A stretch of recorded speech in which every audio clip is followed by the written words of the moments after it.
Hi friends, welcome to A to Z Learning channel. When you think about 2020, you think about only terrible things happening to us as a society.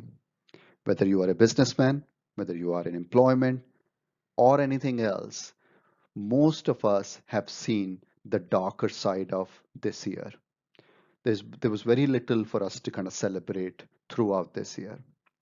But when I look at 2020 from the perspective of IPOs in the Indian stock market, then answer is very different.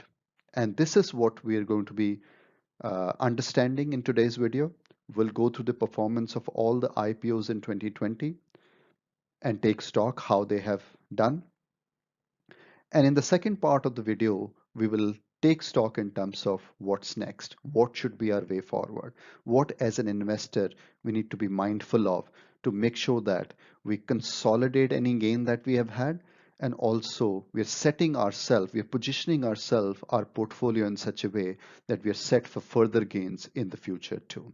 So it's going to be very, very important video. If you are interested in IPO or you're already invested in any of the IPO that came in 2020, then this is going to be very important video for you to watch. So please stay with us until the end of this video. And if you've not subscribed our channel A to Z Learning, I would urge you to subscribe our channel and become part of our viewer community. So without anything further to do, I would start the video. And as I said that in the first section, I'll take stock of the IPO listing performance in 2020. You can see on your screen this table, which looks on the first impression very, very busy table, but don't get, don't get hung up on the busyness of this table. I'll help you understand this table. So if you start from the left to right, on the left, first of all, you'll see the date. These are the dates on which these IPOs were listed throughout this year, 2020. Then the name of the company for which the IPO was done in 2020, what was the size of the issue, and then subsequently columns have got information in terms of subscription level, the issue price, listing price, and the current market price. So if I take stock in terms of key observations from this table, I think first observation is that overall there were 13 issues, 13 IPOs that came in 2020. The first IPO was back in March 2020, which was of SBI Cards, and that was just before pandemic hit India. And SBI Card was also the largest IPO done in 2020. They raised over 10,000 crore through the IPO. The second largest IPO this year has been from Gland Pharma, which came last month in November, and they raised about 6,500 crore through their IPO. And then there has been series of other IPOs as you can see on the table. Moving along in this table from left to right, the fourth column from the left is subscription, and the numbers there in that column are X times. So if I read the first line, Bector's Food, and you see the number 198, that means that 540 crore that they intend to raise, they got the applications for subscription, which were 198 times of the requested amount or the IPO amount. So that's how you kind of understand that column. Clearly, Mrs. Bector's Food was the most subscribed issue this year. There has been other successful issues as well. For example, Equitas, which was subscribed 157 times. Happiest Mind was also over 150 times, and Burger King was also over 150 times. And there has been other issues, for example, CamCon Specialty, that was 149 times subscription. Pretty much every single issue that came this year was oversubscribed. Looking at this list, I think the lowest was Equitas Bank, which was 1.95 times subscription. Issue price ranged from lowest, say 33 rupees for Equitas to all the way 1500 rupees for Gland Pharma. and they were based on the valuation of the company which came with IPO and all that. So there's very little to compare across IPO, these issue prices. But if you look at the listing opening price and listing day one kind of closing price, on that basis, the listing gain was fantastic this year for most IPOs. In fact, out of 13, there were only 4 IPOs which were listed at a discount. And those 4 were Equitas Bank, which was listed 1% below the issue price. UTI AMC was listed 14% below the price, and that was the lowest listing of any IPO in 2020. Angel Broking was 10% discounted, and SBI Card was also 10% discounted listing. But all other 9 IPOs this year have seen some strong response, some stellar listing gain on their listing debut. If I then look at the current market price of all these shares and then see how they have performed since their listing, again, I'm happy to kind of report there that there are only 2 companies, Camcon Special, which is down 21% from their listing price, and the Happiest Mind, which is also down slightly from their listing price. So they were listed at 371. They are now 347, whereas Camcon Special, the day one listing close price for them was just under 585, and now they are listing at 411. So overall, only 2 companies which have gone down in terms of their price since their listing are Camcon Specialist and Happiest Mind. All other companies have further strengthened their listing gain. So for example, Burger King, which was listed at a 131% listing gain, now based on current market price is 200% of their issue price. So amazing performance by most IPOs this year. So overall, looking at this table now, yeah, I'm pretty sure that you've understood and you followed what I've set out in this table. I think it's fair to say that 2020 has been fantastic year, stellar year for IPOs. Most companies were able to raise the money that they intended to raise. Most companies had listing gain, and most companies have further given return to their shareholders, to their investors since listing gain. So overall, whatever way you look at, it's been an amazing year, 2020 for IPOs.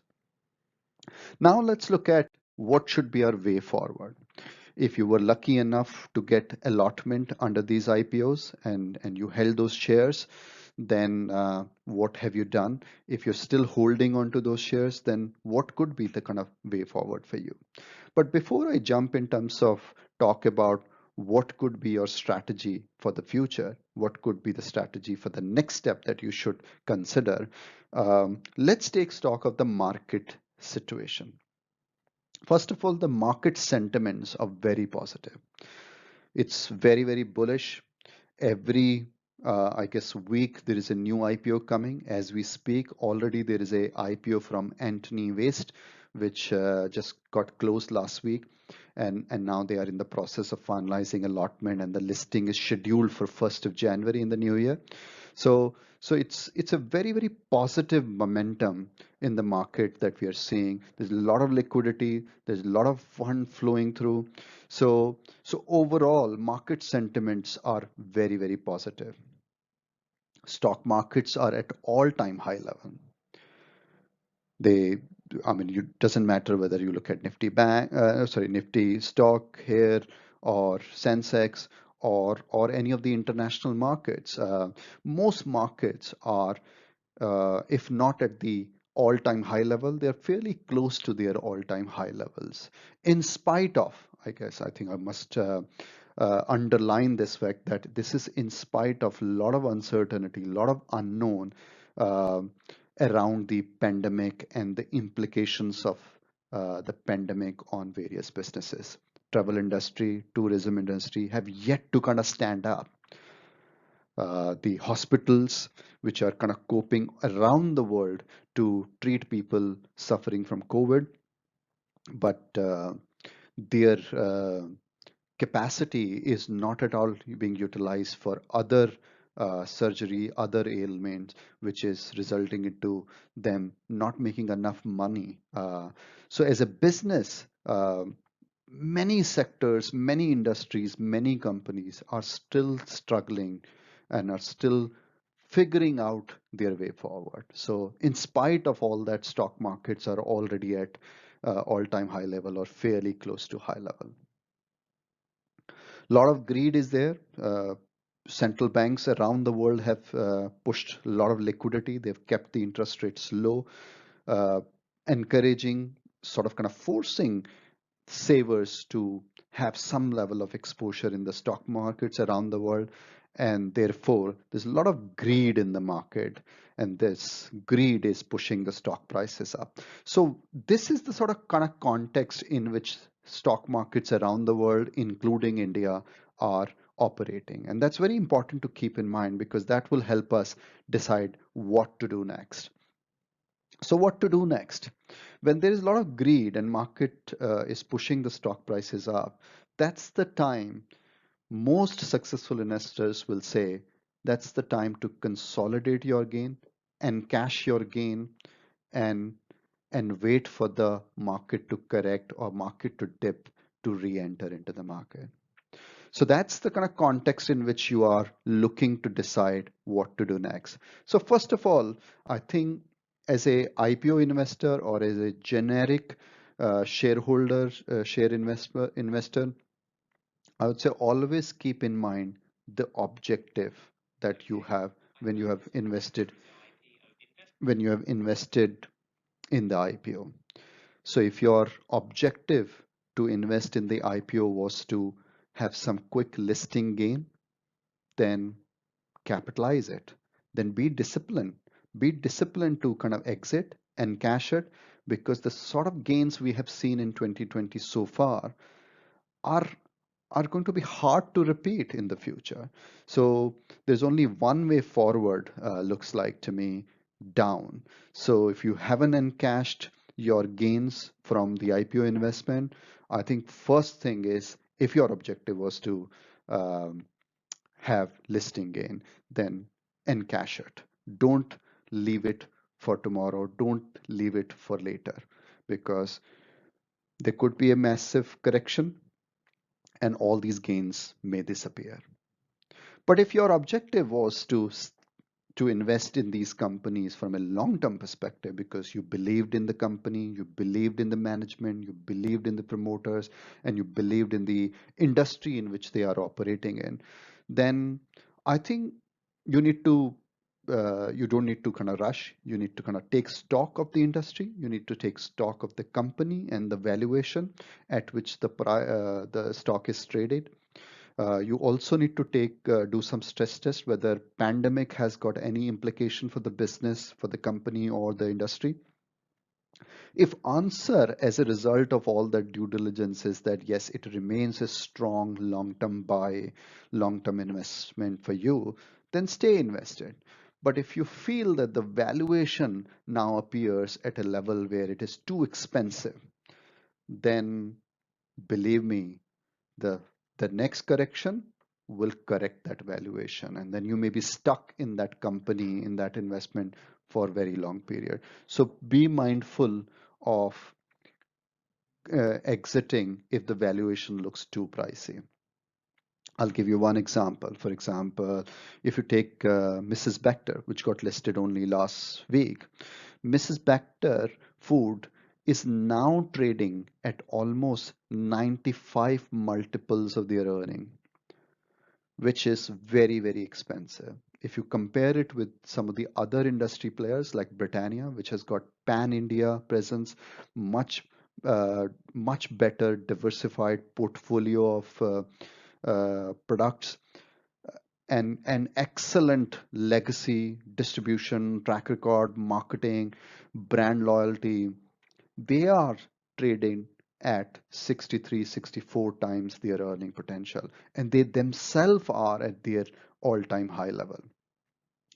In that context, if you think about Mrs. Bector Food, which is a only North India wide company, less known than Britannia, less diversified than Britannia, trading at almost at 95 times their earning potential, it should send some alarm bell ringing in your mind to think about whether valuation has become too pricey, whether there is going to be now an opportunity that you exit now and wait for some correction in the stock, and then you can re-enter if you still believe long term in that company. So it's very important to retest all the companies which you in the first instant invested with a long term in mind. Most IPOs, third thing is have delivered amazing return, as we were seeing in the previous page. Uh, these companies are listing currently trading at a very handsome premium. So they have delivered the return that you would have never thought. I mean, any stock that has delivered you more than 25-30% in a year is a very good return. Whereas on the previous page, we saw that there were some companies which are already listing at 100% plus level. So they've already delivered more than 100% of return in the last year. And some have given that within last 1 month or so. So you need to kind of keep in mind that markets do go through a cycle of up and down. So you're seeing right now the upside, but soon it will be down as well, which will give you opportunity to buy if you believe in these businesses from a long-term perspective. So my thought process there is that if you've seen this high level of return and markets are at all-time high level, and some of the business challenges, economic challenges are yet to be resolved worldwide, I would be inclined to take at least 50 to 75% gain, keep the balance invested if I believe in the company and the industry from a long-term perspective. And these stocks, these long-term stocks will also give you opportunities in the future when market will correct. They will go through dips in their prices, and those could be your opportunity to re-enter and accumulate further shareholding in this company. But for now, I won't leave this money on the table. I will encash it. So I hope that the overall summary in terms of performance in 2020 and way forward, my thoughts have been helpful to you. And if you have any comment or suggestions on our video, then please do let us know by writing to us, by writing comments. If you like this content, then also give us lots of like. And if you've not subscribed our channel A to Z Learning as yet, I would urge to subscribe our channel because that way you will get to know about our new videos immediately. So last, just to kind of finish on that point that thanks for watching our video. Thanks for your time, and we would await to hear from you if you have any suggestions or comments on this video. Thank you so much.